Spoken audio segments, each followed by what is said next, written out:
সেটা নির্বাচনের এজেন্ডায় বলবেন যে আমরা যদি ক্ষমতায় যাই তাহলে খেলাফত ছাড়া আর কিছু থাকবে না? না, খেলাফত তো হুট করে যাওয়া যাবে না।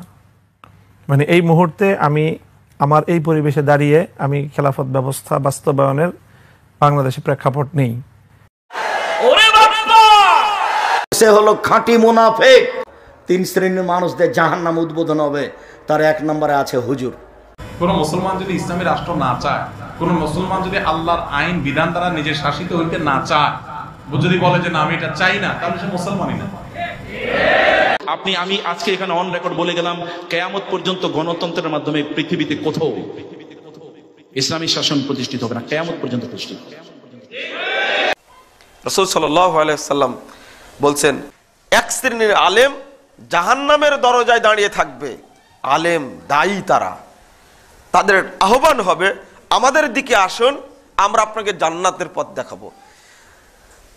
আল্লাহ রাসূল বলেছেন, মান আজাবাহুম ইলাইহা কাযাফুহু ফিহা, ওদের ডাকে যেই সাড়া দিবে তাকে ধরেই তারা জাহান্নামে ফেলে দিবে।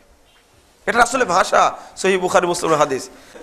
আলেমরা জাহান্নামের দরজায় দাঁড়িয়ে থেকে বলবে এই দিকে আসো, এই দিকে আসো, এটাই জান্নাতের পথ। রাসূল বলছেন, খবরদার যেও না। মান আজাবাহুম ইলাইহা কাযাফুহু ফিহা, যেই তাদের ডাকে সাড়া দিবে তাকেই তারা জাহান্নামে নিক্ষেপ করবে। 1 শ্রেণীর দায়ী এরকম আছে বা থাকবে, কিয়ামত পর্যন্ত আছে, ওরা ডেকে জাহান্নামে ভরে মানুষকে, আলেমেরা। হুযায়ফা, তারা আমাদের মতনই চামড়ার মানুষ হবে, আমাদের ভাষায় তারা কথা বলবে, তুমি তাদেরকে চিনতে পারবে, চিনতে পারলেই তাদের বিরোধিতা করো। যদি এই কথা না বলতেন আল্লাহ রাসূল 2টা কথা, তারিফু মিনহুম ওয়া তুনকির, তুমি তাদেরকে চিনতে পারবে, চিনতে পারলেই তুমি তাদের বিরোধিতা করবে। আলেমরা যদি রাজনীতি না করেন তাহলে বাংলাদেশে ইসলাম কিভাবে প্রতিষ্ঠা হবে? রাজনীতি করা মানে কি, এটাই কিন্তু আমি বুঝাতে পারিনি। রাজনীতি করা মানে যে আমাকে ভোট করতে হবে এটা না। রাজনীতি করা মানে যে আমাকে রাষ্ট্র ক্ষমতা দখল করতে হবে এটা না। আমি রাষ্ট্রের প্রতিটা বিষয়ে মন্তব্য করব, সরকারকে পরামর্শ দিব, জনগণকে বুঝাবো, সঠিক দিক নির্দেশনা দিব, এটাই হচ্ছে সবচেয়ে বড় রাজনীতি। এইটা হালকা বিবেকে ধরা পড়বে না, গভীর বিবেক লাগবে এবং গভীর চিন্তা লাগবে এবং ইতিহাস ঘেটে দেখা লাগবে। একটা জিনিস মনে রাখবেন যে একটা প্রতিষ্ঠান পরিচালনা, এই যে মসজিদ পরিচালনায় আব্দুস সবুর আঙ্কেলের যেমন নিয়ম নীতি আছে, এখানে উনি সিসি ক্যামেরা রেখেছে, কোন জুমায় কাকে নিয়ে আসবে সেটা উনি চিন্তা ভাবনা করতেছে, এখানে কোন ইমাম আছে সেটা চিন্তা ভাবনা করতেছে। মসজিদ পরিচালনায় তার নিয়ম নীতি আছে না নাই? এই পৃথিবী পরিচালনায় আল্লাহর নিয়ম নীতি আছে। কথা বুঝলেন? এই পৃথিবী পরিচালনায় আল্লাহর কি আছে? নিয়ম নীতি আছে। কিন্তু আল্লাহর পৃথিবী পরিচালনায় নিয়ম নীতি কি, এটা বোঝার উপায় কি? এটা বোঝার উপায় ইতিহাস। ইতিহাস ঘেটে দেখেন আল্লাহ কি করেছে, তাহলে বুঝবেন যে এই রকম হলে আল্লাহ এইরকম করে, এই রকম হলে আল্লাহ এইরকম করে। অত্যাচারীকে আল্লাহ শাস্তি দেয়, এটা আল্লাহর নিয়ম, পৃথিবী পরিচালনায় আল্লাহর নিয়ম। কথা বুঝতে পারছেন? ইতিহাস ঘেটে দেখেন আল্লাহ কিভাবে অত্যাচারের পতন ঘটাবে মানুষ বুঝবে না। ইউসুফকে ফেলে দিল কুয়াতে, কুয়া থেকে আল্লাহ নিয়ে চলে গেল বাদশা বানাতে। সারা দুনিয়ার লাখ লাখ শিশুকে হত্যা করতেছে ফেরাউন, আর আল্লাহ নিয়ে যায় ফেরাউনের ঘরে মানুষ করে দেন মুসা আলাইহিস সালামকে। এটা আল্লাহর কারিশমা, ইন্নাল্লাহা আলা কুল্লি শাইইন কাদির। তো পৃথিবী পরিচালনায় আল্লাহর নিয়ম, ইতিহাস ঘেটে দেখেন তাহলে বুঝবেন আসল রাজনীতি কাকে বলে।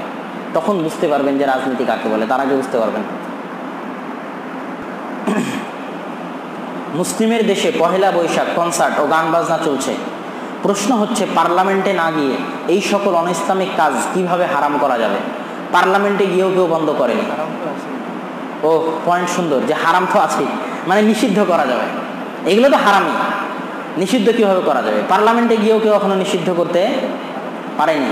ইসলামের নাম নিয়ে যারা পার্লামেন্টে গেছে, তুরস্কে যারা পার্লামেন্টে গেছে ইসলামের নাম নিয়ে, তাদের দেশে এখনো পতিতালয় আছে, তাদের দেশে এখনো মদ আছে, গাঞ্জা আছে, জুয়া আছে, সব আছে। এগুলো হ্যাঁ তাদেরও আছে। এগুলো করা কিন্তু অত সহজ নয়। কেন সহজ নয়? আপনি যখনই বন্ধ করতে যাবেন বহির্বিশ্ব থেকে চাপ দিবে। আপনি জানেন সৌদি আরবের উপর কত চাপ আছে? এরা তো শুধু বলতেছে সৌদি আরব মুরতাদ, কাফের, মুশরিক, হেন তেন, অথচ সৌদি যে ইসলামী আইনগুলো বাস্তবায়ন করে রেখেছে, এর জন্য সৌদি আরবের উপর যে কত চাপ, কত চাপ, এটা শুধু সৌদি সরকারই বুঝে যে তাদের উপর কত চাপ আছে। এটাই কাফের মুশরিক মুরতাদ যারা ফতোয়া দিচ্ছে তারা বুঝতে পারবে না। এই জন্য সেই রকম ক্ষমতা ছাড়া কেউ এগুলো বাস্তবায়ন করতে পারবে না। সৌদির প্রচুর টাকা, তো ক্ষমতা না থাকলেও টাকা বেশি, এত টাকা বেশি যে কানাডার সাথে সম্পর্ক ছিন্ন করে দিয়েছে। তো কানাডা এখন হাত পা ধরে বেড়াচ্ছে যে আমার সাথে সম্পর্ক রক্ষা করো। প্রচুর টাকা ওদেরকে আল্লাহ দিয়েছে। এই জন্য টাকার কারণে কেউ মুখ খুলে কিছু বলতে পারে না, সাহস করে না। এই জন্য তারা এখনো ইসলামকে তাদের দেশে, যদিও এখন কিছু কিছু পরিবর্তন আসতেছে, কিছু কিছু খারাপ দিক আসতেছে, কিন্তু তারপরেও গত এই শতাব্দী পর্যন্ত তারা যেটা ধরে রেখেছে ইসলামের বাস্তবায়ন, সেটা অন্য কোনো দেশে নাই। প্রথমত এইটা আপনাকে বন্ধ করার জন্য পার্লামেন্টে যেতে হবে, এটা আপনি কেন মনে করলেন? একজন মুসলিমের দায়িত্ব আমর বিল মারুফ ওয়ান নাহি আনিল মুনকার, সৎ কাজের আদেশ অসৎ কাজে নিষেধ দেওয়া। যেখানে কনসার্ট হচ্ছে সবার আগে আপনি ওখানে যান,